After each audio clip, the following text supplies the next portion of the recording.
हरे कृष्णा।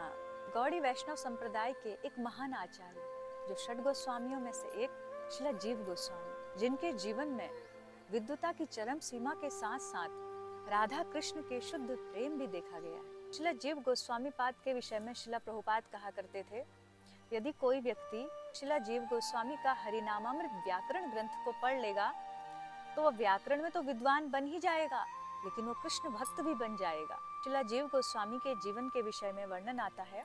षड गोस्वामियों में से एक कहे जाने वाले श्रील रूप सनातन गोस्वामी के भतीजे, जिन्हें अपने 2.5 वर्ष की अल्प अवस्था में ही श्रीमन चैतन्य महाप्रभु का दर्शन हुआ। श्रील जीव गोस्वामी का जीवन बड़ा अलौकिक था। इनके पिता का नाम वल्लभ तथा इनके चाचा का नाम रूप और सनातन था। क्योंकि इनका परिवार राजा की सेवा में रत था, तो इसलिए आर्थिक स्थिति बहुत अच्छी थी। आर्थिक स्थिति के साथ साथ इनकी आध्यात्मिक स्थिति भी अलौकिक थी। अपने बाल्यकाल से ही बड़े विलक्षण गुणों को प्रदर्शित करते थे। जब मात्र 2.5 वर्ष के थे, उस दौरान श्रीमन चैतन्य महाप्रभु रामकेली में आए, तो 2.5 वर्ष की अवस्था में श्री जीव गोस्वामी ने श्री चैतन्य महाप्रभु का दर्शन किया तथा उनकी चरण धूलि प्राप्त हुई। तत्पश्चात जैसे जैसे बड़े होने लगे, अपने बाल्यकाल के खेल खिलौनों के साथ ना खेलकर ये राधा कृष्ण के विग्रहों के साथ खेलते थे। इनके घर में इनके कृष्ण बलराम के विग्रह थे।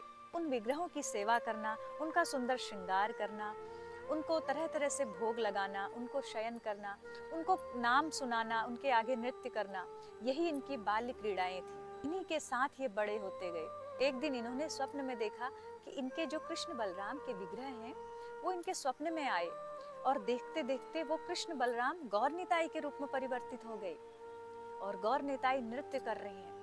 और गौर निताई ने अपने चरणों की जो धूल है जीव गोस्वामी के मस्तक पर लगाई। ये सब देखकर जीव गोस्वामी भाव विभोर हो गए, और जब वो निद्रा से जगे तो उन्होंने देखा कि वहां तो गौर निताई नहीं थे। तो गौर निताई का ऐसा दर्शन करके ये उस छवि को भूल नहीं पाए। इस भाव विभल अवस्था में रोते रहे, गौर निताई को खोजने लगे कि कब मुझे महाप्रभु के दर्शन होंगे, कब नित्यानंद प्रभु के दर्शन होंगे। इस गौर निताई के अलौकिक स्वप्न के बाद से इनके जीवन में भगवत विरह का प्रारंभ हुआ।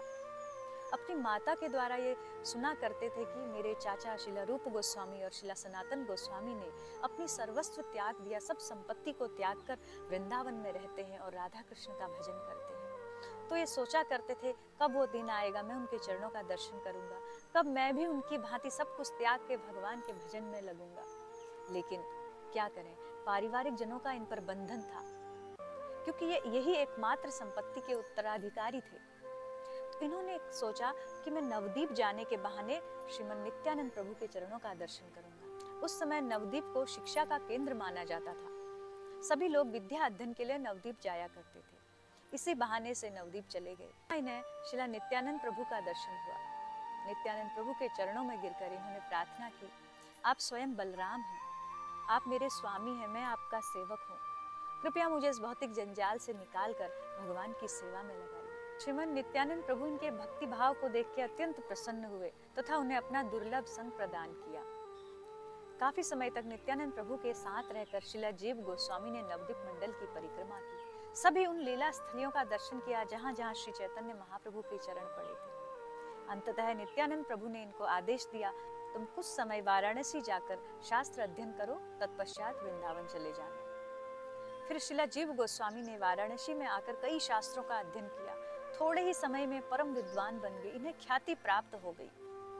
तत्पश्चात श्रीधाम वृंदावन आए। श्रील जीव गोस्वामी के वृंदावन धाम पहुंचने पर श्रील रूप गोस्वामी, श्रील सनातन गोस्वामी, श्रील कृष्णदास कविराज गोस्वामी एवं काशीश्वर पंडित जैसे महान भक्तों ने इनका स्वागत किया।